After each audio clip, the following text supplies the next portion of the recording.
So hello everyone, after another sip of water हम फिर से आ चुके हैं with the fourth problem which is the spooky sequence. तो ठीक है, आई होप आपने पहले 3 वीडियोस अगर नहीं देखे हैं and if you want to watch any of them, link is in the description. Link description में या फिर आई बटन पे कहीं तो आ रही होगी, और सीधा चैनल पे जाके भी देख सकते हो। And we are very close to 100 subscribers, so if you have not subscribe yet, subscribe to the channel right now. I guess आज ही हम लोग 100 सब्सक्राइबर्स रीच कर जाए, so it would be great. So after the channel promotion let's start with the question. I will count to 5, तब तक आप problem read कर सकते हो। 1 2 3 4 एंड 5। तो ठीक है, आई होप आपने प्रॉब्लम रीड कर लिया होगा। नाउ अब इस प्रॉब्लम का कैसा है पता है क्या? आई एम नॉट गेटिंग कि मैं इसको समझाऊँ कैसे। Problem is very large long, but समझाना इसको it will be more difficult than to write the code. Writing the code is like cake walk, not cake walk पर ईजी है काफ़ी, बट इसको समझा पाना it's going to be a little difficult. तो पानी वानी पी लो and have a seat, pen paper लेके बैठो to get an better understanding of what is happening here. पहले मैं समझाता हूँ प्रॉब्लम क्या बोल रहा है। प्रॉब्लम क्या बोल रहा है, बहुत कुछ क्वेश्चन में बोला है। लेट्स इग्नोर ऑल दो स्टफ, हमारी जो काम की चीज़ें हम वही देखेंगे। कुछ तो एन है, ठीक है, एंड एन एन एलिमेंट से मान लो 1 2 3 4 5 6 7 8 ऐसा कुछ है, और हर एलिमेंट ना किसी ग्रुप को बिलोंग करता है। मे बी ये फर्स्ट ग्रुप, अब इसमें ग्रुप को बिलोंग करते हुए नहीं दिखाया है, इसमें हम लोग वो देखेंगे। अभी के लिए let's don't just listen to me what I am saying, पहले समझो। ये क्वेश्चन बहुत इजी चले जाएगा, बस आपको समझने की देर है। एक ग्रुप ऑफ फ्रेंड्स है, अब वो ग्रुप का कुछ दिया हुआ नहीं है क्वेश्चन में ऐसा ग्रुप उसमें कि वो ग्रुप में कैसे क्या है, बट समझ लो अभी के लिए। एक मान लो 1 इसको बिलोंग करता है, 2 इसको बिलोंग करता है, C इसको बिलोंग करता है, और B इसको बिलोंग करता है, C इसको बिलोंग करता है, A इसको बिलोंग करता है, B इसको बिलोंग करता है। Okay, basically 1 is belonging to group A. तो ग्रुप ए में कौन कौन है? 1 4 एंड 8। ग्रुप बी में कौन कौन है? 2 5 एंड 7। सॉरी, ग्रुप ए में 7 है एंड ग्रुप बी में 8 है। ओके, ग्रुप सी में कौन कौन है? It's 3 and 6। अब ज़रा ना ध्यान से सुनो, क्वेश्चन क्या बोल रहा है कि यू हैव टू अरेंज, मतलब इसका अरेंजमेंट बनाना है आपको इन एलिमेंट्स का। तो एक अरेंजमेंट क्या होगा? 1 2 3 4 5 6 7 8। दूसरा क्या होगा? 2 1 3 4 5 6 7 8। तीसरा क्या होगा? 2 3 1 4 5 6 7 8 एंड सो ऑन। ऐसे बहुत सारे अरेंजमेंट बनेंगे, बहुत सारे मतलब बहुत सारे। तो कोई बता सकता है टोटल नंबर ऑफ अरेंजमेंट कितने बनेंगे? जस्ट सोच के बताओ, थिंक फॉर इट एंड सोच के बताओ। सो यू विल से कि यार टोटल नंबर ऑफ अरेंजमेंट्स जो बनेंगे वो होंगे 8 फैक्टोरियल। ये हमने पढ़ा है, अगर n नंबर्स होते तो total number of factorials arrangements बनते n फैक्टोरियल। अब से ये कैसे होते क्या होते, आई am not going into the factorial, ये मैथमेटिक्स की क्लास नहीं चल रही है यहाँ पे। बट आपने पढ़ा होगा कि यार यार n कैरेक्टर्स हैं और उससे आपको टोटल नंबर ऑफ वर्ड्स बनाने हैं। सो जो आप बनाते हो वो n फैक्टोरियल बनाते हो। सो लाइक दिस इज़ मतलब बेसिक मैथ्स है यार, ये तो 10th स्टैंडर्ड का। अब ये मैं नहीं समझाने जा सकता हूँ कि 8 फैक्टोरियल क्यों आया, कैसे आया। मतलब ऐसे समझ सकते हो कि हाँ, पहले पोजीशन पे मैं 8 में से 8 रख सकता हूँ, दूसरे पे 1 रख दिया तो अब 7 रख सकता हूँ, तीसरे पे 6 रख सकता हूँ। तो this is way like I hope some, मतलब आई एक्सपेक्ट किया इतना तो आता, इतना आना चाहिए। बट ठीक है, सी अगर नहीं समझा तो पहले पोजीशन पे हम 8 रख सकते हैं, दूसरे पोजीशन पे 7 रख सकते हैं, तीसरे पे 6, चौथे पे 5, फिर 4 3 2 1। दूसरे पे 7 ही क्यों रख सकते हैं 8 में से? क्योंकि एक तो हमने यहाँ पे रख दिया होगा, फिर यहाँ तक हमने 2 रख दिया होगा तो 6 ही रख सकते हैं, फिर यहाँ तक 3 रख दिया होगा तो 5 ही रख सकते हैं। सो या basic math stuff. I assume अब यहाँ पे कि आपको ये फैक्टोरियल का कॉन्सेप्ट आता है, ठीक है। नाउ आई गेस एक थोड़ा छोटा हो गया तो इसको थोड़ा इसको बड़ा बना देते हैं, आई होप दिख रहा होगा। सो या अब मैं क्या बोल रहा हूँ, यहाँ तक सब ठीक है। पर let's go into the factorial class. C A B D E F G, total number of words आप कितने बना सकते हो इससे? आप बोलोगे 7 फैक्टोरियल। अब अगर मैंने यहाँ पे एक और C एक और B दे दिया तो आप कितने बना सकते हो? So it's 7 factorial by 2 factorial into 2 factorial, मतलब ये दोनों डिविजन में, ठीक है। अब ये कैसे हुआ? क्योंकि ये जो 2 है C और C, सिंस ये दोनों सेम है तो इनकी पोजीशन मैटर नहीं करेगी, इनकी पोजीशन मैटर नहीं करेगी। मतलब कि आपने इस सी को यहाँ रखा है या फिर आपने इस सी, मतलब मान लो ये C1 C2 जैसा कुछ है, तो आपने C1 C2 लिखा या C2 C1 लिखा, क्या फ़र्क पड़ेगा? क्या नहीं पड़ेगा। तो जितने भी 7 फैक्टोरियल कॉम्बिनेशन बनेंगे उसमें हर बार क्या होगा, इनका जो परम्यूटेशन है वो कहीं ना कहीं सेम ही रहेगा। नो मैटर आपने पहले C1 लिखा है, पहले C2 लिखा या पहले C2 लिखा बाद में C1 लिखा, कुछ भी कर लो वो तो सेम ही रहेगा। तो इसके लिए हम 2 फैक्टोरियल से डिवाइड करते हैं। Similar thing goes for B as well. अब ये भी चीज़ बेसिक मैथमेटिक्स है, बट मैं स्टिल समझाने की कोशिश कर रहा हूँ जितना मैं समझा सकता हूँ। अगर ये इस चीज़ों में क्लियर नहीं है ना, तो आई विल सजेस्ट कि गो एंड जस्ट वॉच, थोड़ा सा फैक्टोरियल वगैरह का देख लो कि नंबर ऑफ परम्यूटेशन कैसे बनते हैं, कॉम्बिनेशन कैसे बनते हैं। उसकी कोई भी बेसिक वीडियो यूट्यूब पे होगी या फिर कोड फोर्सेस पे कोई ब्लॉग होगा, so go and check it out first. Because मैं उतना अभी बेसिक मैथमेटिक्स समझाने नहीं जा पाऊँगा, like it is not basic mathematics class, so it will be difficult for me. मतलब मैंने कुछ प्रिपरेशन नहीं की अभी मैथ्स पढ़ाने के लिए कि यहाँ पे मैं एग्जैक्टली इसको पढ़ाऊँगा कैसे। सो बेटर रहेगा कि you should go and read it first somewhere कि हाँ ये चीज़ कैसे होती है, but this is the way it is. ठीक है, अब क्वेश्चन क्या बोल रहे हैं कि आपको क्या करना है, ये जो नंबर्स है ये नंबर्स है तो सेम नहीं ना, whether it's belong to the same group. ये नंबर है, अगर कोई नंबर सेम ग्रुप को बिलोंग करते हैं ना तो आप उनको ऐसे अरेंज कर सकते हो 147, ठीक है, but you cannot arrange it like this 174।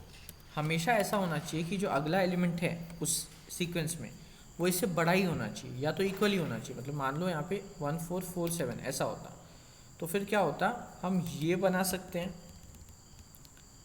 But हम ये नहीं बना सकते। हम ये बना सकते हैं, ये बना सकते हैं, पर ये नहीं बना सकते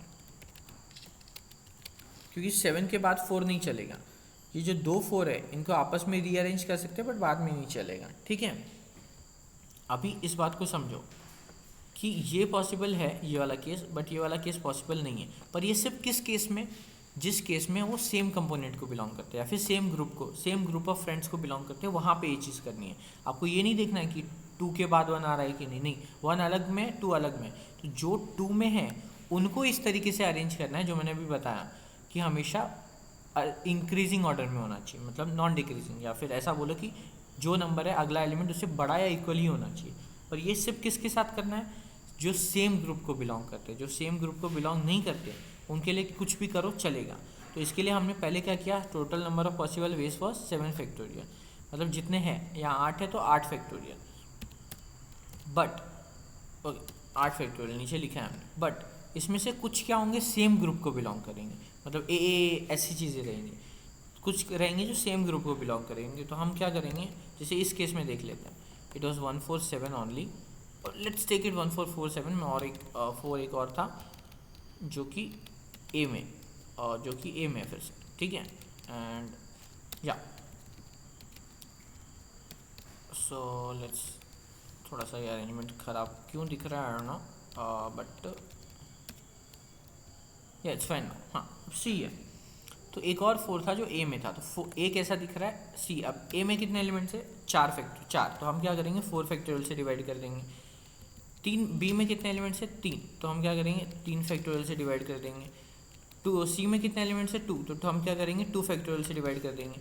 तो ये हमारे टोटल नंबर ऑफ वेज बन जाएंगे जिससे हम अरेंज कर सकते हैं इनको, ठीक है। तो यही हमारा आंसर हो जाएगा। आप बोलोगे हाँ यही हमारा आंसर है, सही है, बट अभी भी इसमें एक चीज़ और बाकी है। क्या पता है, चलो मान लेते हैं इसकी वैल्यू x आ गई, ठीक है, ये पूरी जो चीज़ आई है ना इसकी वैल्यू x आ गई, तो हमारा आंसर जो है, आंसर वो x तो हो गया, बट अब ना ये आंसर बढ़ सकता है। अब आप बोलोगे अभी बढ़ कैसे सकता है, क्योंकि यहाँ पे तो अंदर तरीका ही नहीं अरेंज करने का, हम सिर्फ एक ही तरीके से अरेंज करते हैं इनको, ऐसे कर ही नहीं सकते। एक तरीका ये है, क्या ऐसे अरेंज कर सकते हैं क्या 2 8 5, नहीं, तो एक ही तरीका है अरेंज करने का, तो बराबर हम अरेंज नहीं कर पाएंगे। बट इस केस में देखो, जहाँ पे ये 1447 है ना, एक तरीका तो ये है 1447 अरेंज करने का, बट एक तरीका क्या है, एक और 1447, मतलब क्या, ये वाला 4 पहले लिखो, ये मतलब इसमें मैं कलर से, yes I will use the colour power, ये जो ब्लू वाला है ना ये पहले लिखा है, इस ब्लू वाले को बाद में लिखो, और एक जो रेड वाला था जो पहले बाद में लिखा था उसको पहले लिखो। अब ये दोनों केसेस अलग अलग है, क्यों, क्योंकि ये दोनों इंडिविजुअल पर्सन है, ये पर्सन 1 था, ये पर्सन 2 था, तो फिर पर्सन 2 पहले आ रहा है रो में और पहले बाद में पर्सन 1 आ रहा है, उनकी वैल्यू सेम होगी बट पर्सनस तो अलग अलग है। मतलब यहाँ पे क्या, ये सब सेम कंपोनेंट को बिलोंग कर रहे हैं, तो इसके लिए हम लोग इसको डिवाइड कर ले रहे हैं। बट क्या हो रहा है कि ये इसके अंदर एलिमेंट्स तो अलग अलग है ना, और पर्सनस तो अलग अलग हैं, तो सिंस वो पर्सन अलग अलग है तो उनका अरेंजमेंट भी होगा, क्या होगा, अलग अलग होगा। उनकी वैल्यू सेम हो सकती है बट उनका अरेंजमेंट अलग अलग होगा। ये समझ में आया? तो हम क्या करेंगे, कितनी वैल्यूज़ हैं यहाँ पे, 2 वैल्यूज़ हैं, तो हम क्या करेंगे x into 2 factorial, x into 2 factorial कर देंगे। अब मान लो यहाँ पे एक और 8 होता, यहाँ पे 3 8 होते हैं, तो फिर हमारे पास अरेंज करने के तरीके कितने होते हैं, एक 8 है और एक 8 है, ठीक है। तो हमारे पास अरेंज करने के तरीके कितने होते हैं, ध्यान से देखो। एक तरीका था 2 5 8 and I will change my pen colour, 2 2 5 8 8 एंड एक और कलर चाहिए which will be maybe yellow 8। एक तरीका ये है।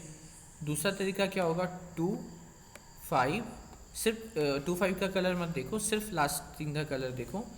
तो 2 5 8 8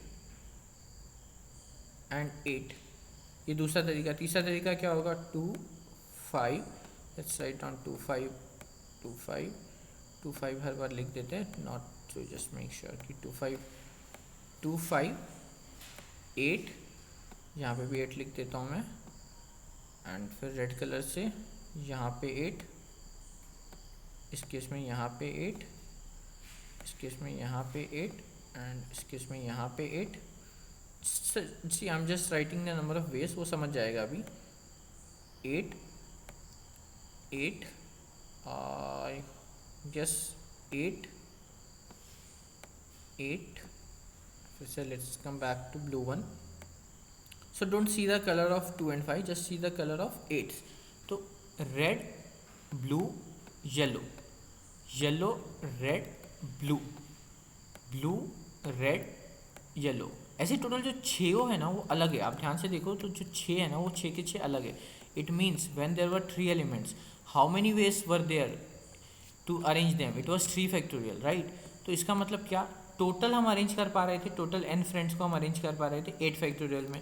फिर उनमें से कुछ फ्रेंड्स एक कंपोनेंट को बिलोंग कर रहे थे, तो उनके लिए हमें डिवाइड करना पड़ा with their respective component size. मतलब इसमें 4 थे तो 4 फैक्टोरियल से, इसमें जितने थे उतने फैक्टोरियल से। फिर उनका इंटरनल अरेंजमेंट भी हो रहा था, ये तो था टोटल। अभी बाहर का एक्सटर्नल अरेंजमेंट कितने हुए, अब उनके अंदर इंटरनल अरेंजमेंट भी हो रहा है, तो उसको हम मल्टीप्लाई, तो हमारे फाइनल आंसर को हम मल्टीप्लाई करते जाएंगे with the number of internal arrangement.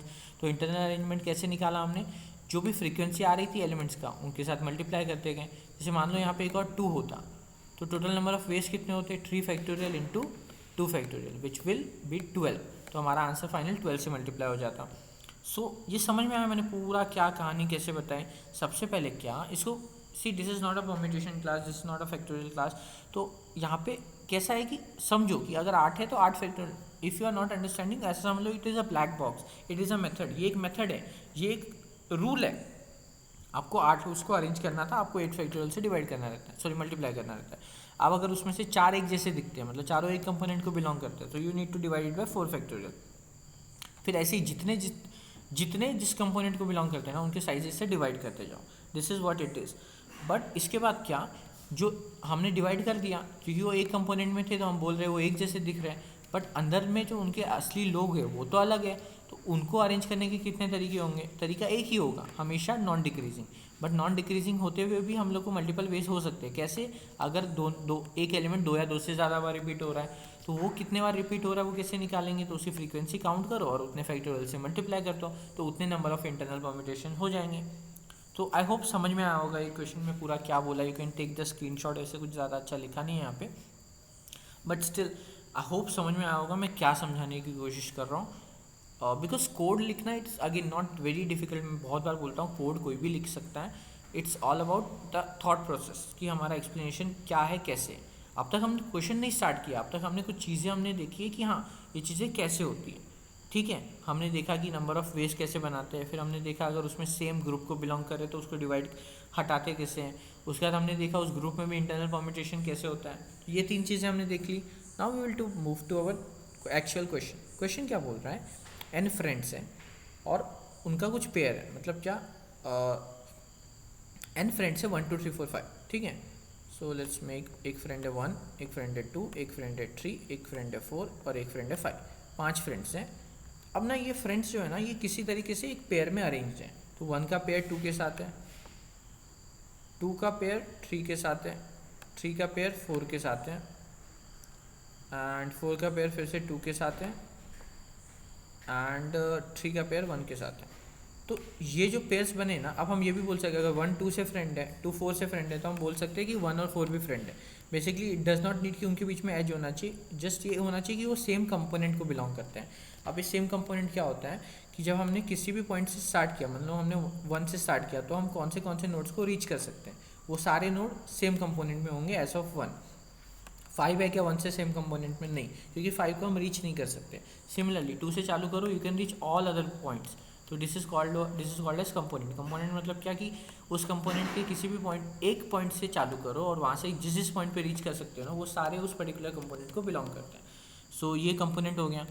अब 5, अब क्या बोला है कि फिर से अब हमारे लॉजिक पे आ जाओ। देखो टोटल इन 5 फ्रेंड्स को अरेंज करना है एक लाइन में, तो अब अरेंज करने के लिए क्या चाहिए, 5 फैक्टोरियल वेज चाहिए, ठीक है।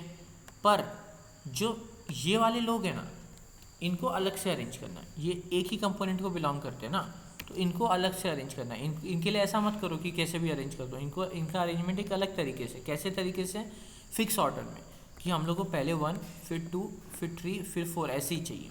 इन चारों को एक जैसा ट्रीट करो।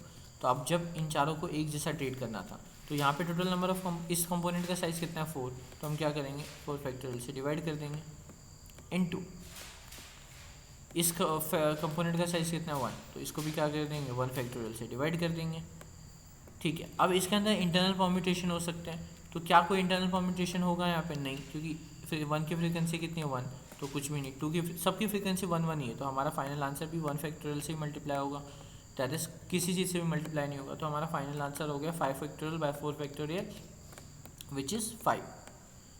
तो हम इस आंसर तक कैसे पहुँचे ये समझ में आया। सी मैंने अभी यहाँ पे बहुत अच्छे से कोशिश की समझाने की पीछे कि जब सेम ग्रुप में होता है तब क्या होता है। अब यहाँ पे देखो, लेट्स टेक दिस एग्जांपल, शायद ये एग्जांपल थोड़ा बेटर समझा पाए, I am not so sure. Okay, let's take this example.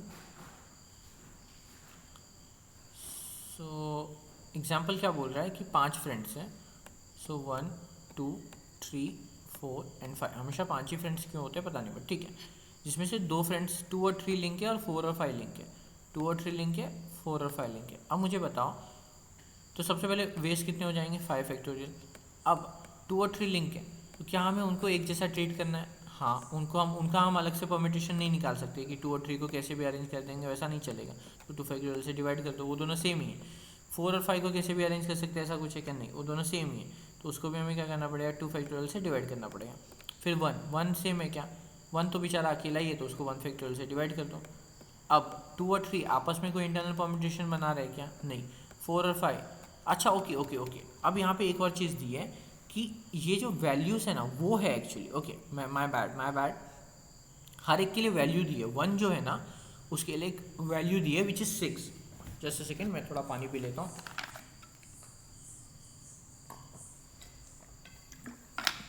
या तो जो 1 है ना उसके लिए एक वैल्यू दी है 6।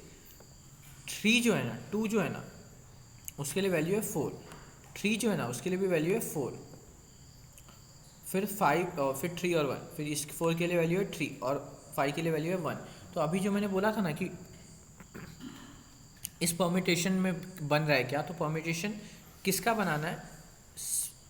2 और 3 है ना, तो 2 और 3 का जो परम्यूटेशन बनेगा वो क्या बनेगा 4 और 4।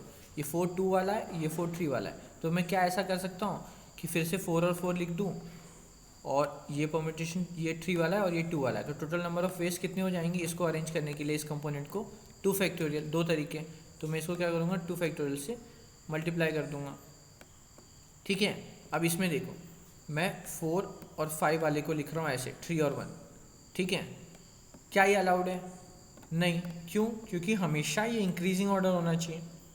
1 3 इज अलाउड, विच इज़ 5 पहले आ रहा है 4 बाद में आ रहा है, बट क्या 3 1 अलाउड है? क्या नहीं अलाउड है, क्योंकि हमेशा ये होना चाहिए, एक जैसे तरीके से आना चाहिए। तो फिर 5 और 4 जो है वो कितना हो जाएगा? 3 फैक्टोरियल, सॉरी 1 फैक्टोरियल, क्योंकि यहाँ पे कुछ भी सेम नहीं है, तो हम मल्टीप्लाई कैसे करेंगे? 1 फैक्टोरियल से। तो हमारा जो भी आंसर आएगा ये हमारा फाइनल आंसर आ जाएगा। आई होप समझ में आया मैंने क्या समझाने की कोशिश की। बहुत मुझे लगता है थोड़ा सा कचरा हो गया है, बट स्टिल आई होप समझ में आएगा। ये चीज़ अगर समझ में आ गई होगी तो पूरे क्वेश्चन में कुछ है नहीं ज़्यादा, सिंपली जो बोला था, किसी क्वेश्चन में अपना दिमाग चलाना ही नहीं। उन्होंने जो बोला वो करो। उन्होंने बोला कि यार सारे फ्रेंड्स को अरेंज करना है, सारे फ्रेंड्स को अरेंज करने का तरीका होता है एन फैक्टोरियल।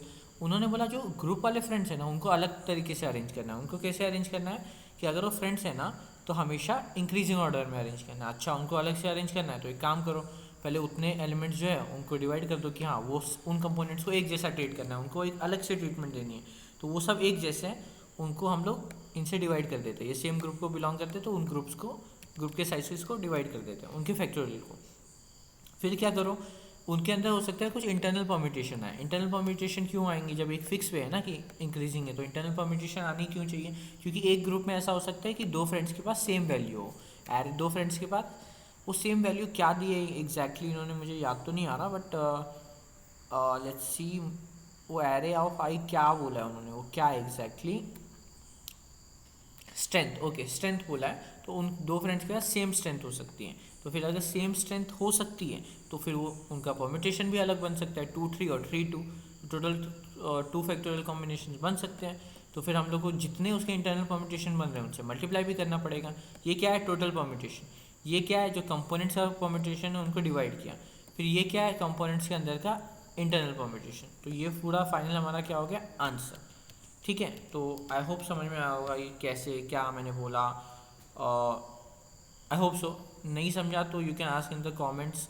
मैं एक दूसरी वीडियो बना के समझा दूंगा जिसमें मैं पहले थोड़ा सा फैक्टोरियल वगैरह समझाऊँ। अगर if you want that video जिसमें मैं पूरा अच्छे से पहले फैक्टोरियल का वो कैसे आया क्या, क्योंकि मुझे भी प्रिपेयर करना पड़ेगा। See I am not perfect, I am not a god और समथिंग, मुझे भी चीज़ों को प्रिपेयर करना पड़ता है। सो आई विल प्रिपेयर कि वो फैक्टोरियल वगैरह को मैं कितने अच्छे से कौन सा एग्जांपल लेके कैसे एक्सप्लेन कर सकता हूँ, फिर उसका इस क्वेश्चन में इन्वॉल्वमेंट कैसे लाया जा सकता है। I will try that as that one. अभी के लिए लेट्स सी हियर कि इस क्वेश्चन में अब करना क्या है। मतलब अब तक तो मैंने पूरा बता दिया कि इस क्वेश्चन का अप्रोच क्या होगा, कैसे क्या, बट अब कोड कैसे लिखना है। सी सबसे पहले हमें कुछ एजेस दिए है, राइट। तो हम क्या करेंगे, सी 1 2 3 4 5, मुझे याद है यार 1 2 3 4 5 भी हैं, 5 नोट्स हैं। अब ना हमें एक एज दिया 1 और 2, तो हम क्या करेंगे 1 और 2 का एज बना देंगे। फिर हम क्या करेंगे नेक्स्ट टाइम 2 और 3 का एज बना देंगे। फिर हम क्या करेंगे 3 और 4 का एज बना देंगे। फिर हम क्या करेंगे, चेक करेंगे 4 और 2 का। तो 4 और 2 ऑलरेडी ये एक हम एज बना देंगे, मतलब इसको एक कंपोनेंट में ले आया हमने। फिर हमें पता चला कि 2 और 3 का एज बनाना है, मतलब 1 2 3 को एक कंपोनेंट में ले आया। फिर पता चला 3 और 4 का एज बनाना है, मतलब 1 2 3 4 को एक कंपोनेंट में ले आया। फिर क्या है नेक्स्ट 4 2 को जब हम बनाने गए तो हमने देखा ये तो ऑलरेडी एक कंपोनेंट में, तो हमने कुछ भी नहीं किया। फिर हमने देखा 3 1 को बनाने गए तो ऑलरेडी एक कंपोनेंट में था, तो हमने कुछ भी नहीं किया। तो ये जो कंपोनेंट बनाते हैं ना, ये बनाने का एक बहुत आसान सा तरीका है DSU। अगर अभी के लिए आपको नहीं पता कि यार DSU क्या होता है, तो मैंने अपने प्रीवियस कुछ वीडियोस में आई डोंट रिमेंबर एग्जैक्टली किस वीडियो में, बट मैंने DSU वहाँ पे भी समझाया था। Else you can just go and read, मतलब कोई भी ब्लॉग वगैरह रीड कर सकते हो DSU समझने के लिए। अभी के लिए if you don't know about DSU, just read it as a black box कि वो कंपोनेंट बना के दे देता है। उसमें एक फंक्शन होता है यूनियन। वो क्या करता है, अगर आपने 1 और 2 पास किया तो 1 और 2 का यूनियन बना के उसको एक कंपोनेंट में डाल देता है। आपने 2 और 3 पास किया तो पहले से अगर 1 2 एक कंपोनेंट में थे तो वो 2 और 3 को भी सेम कंपोनेंट में डाल देगा, विच इज़ इस पूरे को एक कंपोनेंट में डाल देता है। तो this is what DSU do. उसमें एक फंक्शन होता है यूनियन नाम का, बस ऐसा अभी के लिए समझ सकते हो।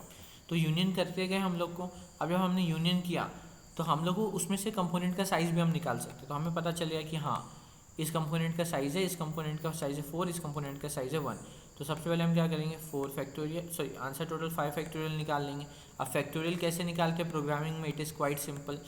फिर हम क्या करेंगे हर कंपोनेंट का साइज़ उससे डिवाइड कर देंगे, which is again quite simple. 4 factorial into 1 factorial. फिर इंटरनल परम्यूटेशन चेक करने के लिए क्या करेंगे, हर जो ये है हमारा क्या है इसको क्या बोलते हैं कंपोनेंट है, उसके एलिमेंट्स का वैल्यू स्ट्रेंथ चेक करेंगे। 1 का स्ट्रेंथ कितना है, 1 का स्ट्रेंथ है 10, 10 12 15 20 15 ओके 10 12 10 है, इसका 12 है, इसका 15 है, इसका 20 है। तो मे बी हम क्या कर सकते हैं, इन सबको एक मैप में डाल देंगे, मैप में डाल के जस्ट चेक कर लेंगे, मैप में डाल देंगे और चेक कर लेंगे फ्रीक्वेंसी क्या है, जिसकी भी फ्रीक्वेंसी रहेगी, इसकी फ्रीक्वेंसी क्या है 1 तो 1 फैक्टोरियल से मल्टीप्लाई कर देंगे, इसकी फ्रीक्वेंसी क्या है 1 तो 1 फैक्टोरियल से मल्टीप्लाई कर देंगे एंड सो ऑन। इसी तरीके से हम मल्टीप्लाई करते जाएंगे and this will be our final answer. ये चीज़ हो गया। तो अब और कुछ तो मुझे नहीं लगता बताने के लिए रह गया है। हाँ, अब ये कैसे पता चलेगा कि कौन से कंपोनेंट को बिलोंग करता है। डीएसयू में ऐसा कुछ नहीं है कि ये किस कंपोनेंट को बिलोंग करता है। सो सी, जब हम कोई कंपोनेंट बनाते हैं ना, जैसे लेट्स से 1 2 3 4 5, 3 4 5 एक कंपोनेंट को बिलोंग कर रहा है, 1 और 2 एक कंपोनेंट को बिलोंग कर रहा है। तो जब हम कंपोनेंट बनाते हैं ना, तो डीएसयू क्या करता है, 1 और 2 का कंपोनेंट बनाया ना, तो 2 के पेरेंट को 1 को सेट कर देगा, 2 का एक पेरेंट होता है उसको 1 को सेट कर देगा। गेट पेरेंट नाम का फंक्शन होता है, get parent grip, I don't remember क्या, एक गेट पेरेंट नाम का एक फंक्शन होता है, उसका नाम एग्जैक्टली मैंने क्या रखा है अपने टेम्पलेट में मुझे याद नहीं, बट हाँ गेट पेरेंट करोगे ना तो आपको इसका 2 का पेरेंट मिल जाएगा विच इज़ 1, और 1 का पेरेंट 1 खुद होता है। तो मतलब जिस भी एलिमेंट्स का पेरेंट, जिन जिन एलिमेंट्स का पेरेंट सेम आता है वो सब एक कंपोनेंट को बिलोंग करते हैं। तो ये कैसे करेंगे, एक मैप बना दो, मैप में 1 का पेरेंट क्या मिला 1, तो 1 के कंपोनेंट में क्या आ गया 1, 2 का पेरेंट क्या है 1 तो ठीक है, फिर से उसको 1 के ही कंपोनेंट में डाल दो। फिर 3 का पेरेंट क्या है 3, तो 3 के कंपोनेंट में 3 को डाल दो। 4 का पेरेंट क्या है 3, तो 3 के कंपोनेंट में 4 को डाल दो। 5 का पेरेंट क्या है 3, तो फिर से 3 के कंपोनेंट में 5 डाल दो। तो इस तरीके से हमें कंपोनेंट्स मिल गए। फिर कंपोनेंट्स मिल गए, ये वेक्टर है तो वेक्टर का साइज़ तो आराम से निकाल ही सकते हो, तो ये साइज़ यहाँ पे निकल गया। फिर इस वेक्टर में इटरेट करके फ्रीक्वेंसी निकाल ही सकते हैं, उस फ्रीक्वेंसी को निकाल के यहाँ पे मल्टीप्लाई कर दिया। सो या I guess this is it. अगर स्टिल कुछ नहीं समझा तो कमेंट्स में पूछ सकते हो, you can ask in the comments, या फिर एक बार ट्राई रन करके देखो, एक बार वीडियो को रीवॉच करो अगर स्टिल नहीं समझा तो। आई will start writing the code again. किसी ने लास्ट वीडियो में बोला था कि you should try live coding instead of just showing the code, तो मैं यहाँ पे लाइव कोड करूँगा और इस क्वेश्चन में शायद लाइव कोड काम भी आए, आपको बेटर समझ में आएगा कि मैं चीज़ों को कैसे कर रहा हूँ। तो अभी के लिए अप्रोच अगर समझ में आई हो तो मैं फिर से एक ओवरव्यू दे दूँ। पहले n फैक्टोरियल, फिर उसमें जो कंपोनेंट्स के साइज़ थे उनसे डिवाइड कर दिया क्योंकि उन कंपोनेंट्स को अलग से ट्रीट करना है, उनको सेम जैसा ट्रीट करना है सॉरी, तो उनके साइजेस से डिवाइड कर दिया। अब डिवाइड क्यों किया, ये फैक्टोरियल मतलब ये बेसिक मैथमेटिक्स है। फिर ये डिवाइड करने के बाद क्या पता चला हमें कि उन कंपोनेंट्स के अंदर भी इंटरनल परम्यूटेशन हो सकता है। क्यों हो सकता है, होना तो नहीं चाहिए ना, सीधा इंक्रीजिंग ऑर्डर चाहिए तो हाँ, पर वो इंक्रीजिंग ऑर्डर में हो सकता है कि दो वैल्यू सेम हो, तो 1 और 2 और 2 और 1 ये दो अलग अलग है, 1 के बाद 2 आ रहा है और 2 के बाद 1 आ रहा है, वो दोनों अलग अलग है क्योंकि उनकी वैल्यूज है ना 4 4, पर वो आदमी तो अलग अलग है। फर्स्ट पर्सन क्या 4 की स्ट्रेंथ है, सेकंड क्या 4 की स्ट्रेंथ है, पर तो 1 के बाद 2 आ रहा है, बट सिमिलरली 2 के बाद 1 आ रहा है, तो वो दोनों अलग अलग केसेस हुए। तो इसके लिए हम लोग इंटरनल परम्यूटेशन से मल्टीप्लाई कर देंगे। सो हमारा फाइनल आंसर कुछ इस तरीके से दिखेगा। सो या आई होप समझ में आया होगा। Now I will start with the code I guess. Sorry white board बहुत गंदा दिख रहा है, नो, इसको मुझे थोड़ा इम्प्रूव, मुझे हैबिट नहीं है अभी उतना अच्छा, मुझे इसकी थोड़ी हैबिट बिल्ड करनी पड़ेगी to get explain you a better one, but ठीक है। For now we will start writing the code. Again the code is going to be in CPP. You can try the same in Java. Sorry, currently ये मेरा CP का template है, but ये मैं template नहीं use करूँगा because इसमें DSU वगैरह का काम है, तो उसके लिए मेरा बड़ा वाला जो ओरिजिनल टेम्पलेट है मैं वो यूज़ करूँगा। इसमें कुछ नहीं, इसमें DSU का कोड पहले से लिखा है। सो ये DSU का कोड है, जैसा मैंने कहा कि एक फंक्शन होता है यूनियन, इसका नाम यूनियन बाय साइज है, यहाँ पे वो यूनियन करके दे देता है, मत सोचो कैसे, वो करके दे देता है। और जो मैंने गेट पेरेंट कहा था वो यहाँ पे फाइंड पेरेंट है, तो फाइंड पेरेंट फंक्शन उसका पेरेंट दे देता है। डोंट थिंक कैसे, अभी के लिए इसको ब्लैक बॉक्स ट्रीट करो। वीडियो खत्म होने के बाद गो एंड सर्च DSU कैसे वर्क करता है, you will find videos on YouTube. मैंने खुद किसी एक वीडियो में तो शायद थोड़ा बहुत बताया, नॉट श्योर कंप्लीट बताया नहीं, बट ब्लॉग्स वगैरह कोड से ब्लॉग की लिंक भी दी है आई रिमेंबर, तो वो ब्लॉग्स वगैरह रीड कर लो, that is fine, you will understand DSU क्या होता है। आई गेस ड्राइवर की भी video you can go and check it out as well. And उसके बाद मैंने और कुछ फंक्शंस हैं यहाँ पे, जैसे मैंने फैक्टोरियल प्री कैलकुलेट करके रखा है, हाँ, अब जब हम डिवाइड करते हैं ना, मैंने यहाँ पे कहा कि हम डिवाइड करते हैं, तो कभी भी ना नॉर्मल डिवीजन नहीं होता, like it is not normal division when you have to divide and take mod. मतलब इसमें बोला है कि नंबर्स बहुत बड़े हो सकते हैं वेस्ट, तो हमें मॉड लेना है। तो मॉड लेते टाइम मल्टीप्लिकेशन के टाइम सिंपल है, मल्टीप्लाई करो और मॉड लो। बट डिवाइड के टाइम ऐसे नहीं होता। डिवाइड के टाइम है ना, डिवाइड अलग तरीके से होता है। जब हम बोल रहे हैं कि a by b mod b, okay this is, ये क्वेश्चन सॉल्व करने की वजह हम और ही कहीं जा रहे हैं, बट ठीक है। जब हम ये बोलते हैं a by b mod b, a by b और उसका मॉड लेना है हमें, तो हम कैसे बोलते हैं, it is nothing but a mod M, okay it's let's take it M, mod mod में कंफ्यूजन हो रहा है, तो एम है, मान लो एम से मॉड लेना है हमें, तो हम क्या बोलते हैं, so a mod m into it will be b का power m minus two mod m, और उस पूरे का मॉड एम से। अब ये चीज़ कैसे आई, ये इक्वेशन, इस इक्वेशन को कैसे बना, it is little Fermat's theorem. Again this is not a number theory class as well, तो यहाँ पे मैं वो नंबर थ्योरी भी नहीं पढ़ा सकता कि ये कैसे डिराइव हुआ, but this is treat is another, ये एक फार्मूला है, मतलब treat it as a formula कि ये ऐसे ही होता है। मतलब जब हमें डिवाइड करना है तो हम बेसिकली ये यूज़ करते हैं। सो दैट्स वाई सीपी के टेम्पलेट्स होते हैं। मेरे टेम्पलेट में सीधा डिवाइड का फंक्शन है जो क्या करता है, ए और इन्वर्स बी को मल्टीप्लाई करता है। इन्वर्स बी के टाइम वो क्या करता है, इन्वर्स का फंक्शन क्या है, it multiplies A and sorry B का पावर मॉड माइनस टू, मतलब जो मैंने यहाँ पे कहा कि बी और का पावर मॉड माइनस टू, तो बी का पावर मॉड माइनस टू निकाल के दे देते हैं। सो ये बेसिक टेम्पलेट है। ये आई विल, इसका जो सबमिशन लिंक है आप वहाँ से टेम्पलेट ले सकते हो, या फिर मैं टेम्पलेट की लिंक एक्सप्लिसिटली दे दूंगा, मैं गिटहब पे अपलोड कर दूंगा अपना टेम्पलेट, और वहाँ की लिंक मैं आपको दे दूंगा। So you can go and वहाँ से ये टेम्पलेट आप यूज़ कर सकते हो। मेरा सीपी का टेम्पलेट है ये, इसमें बहुत कुछ प्री कैलकुलेटेड है, तो हमें ज़्यादा कैलकुलेशन नहीं करना पड़ता, और इस क्वेश्चन में वो बहुत काम आने वाला है। तो सबसे पहले हम क्या करेंगे, इनपुट ले लेते हैं। इनपुट में क्या बोला है उन्होंने, एल और एन एम लेना है हमें, तो एन एम ले लेते हैं। देन हमें कुछ एजेस लेने हैं, तो सबसे पहले एक disjoint set D S you बना देते हैं। तो disjoint set D S you और एन साइज का चाहिए। फिर जो अब ये अगेन डिसजॉइंट सेट अगर नहीं समझता तो ये बस हमने एक ब्लैक बॉक्स जैसा ट्रीट करो कि एन साइज का डी एस यू बना है। फिर हम इसमें क्या करेंगे, यू और वी जो हमें इनपुट्स दिए है एजेस वो ले लेते हैं। वो ये है क्या बोलते हैं, फर्स्ट बेस इंडेक्सिंग पे, तो उसको जीरो बेस इंडेक्सिंग बना दिया। और सी मैं यहाँ पे यही बोल रहा था, हम क्या करेंगे, D S dot union by rank नहीं, यूनियन बाय साइज यू और वी। हम डी एस यू का सिर्फ इतना यूज़ करने वाले हैं, हम सिर्फ यूनियन निकाल रहे हैं। यूनियन निकालने से क्या करेंगे, वो सेम कंपोनेंट में आ जाएगा। फिर हम मैप बना देते हैं, मैप बना देंगे किसका, कंपोनेंट्स का मैप बनाना है, ठीक है।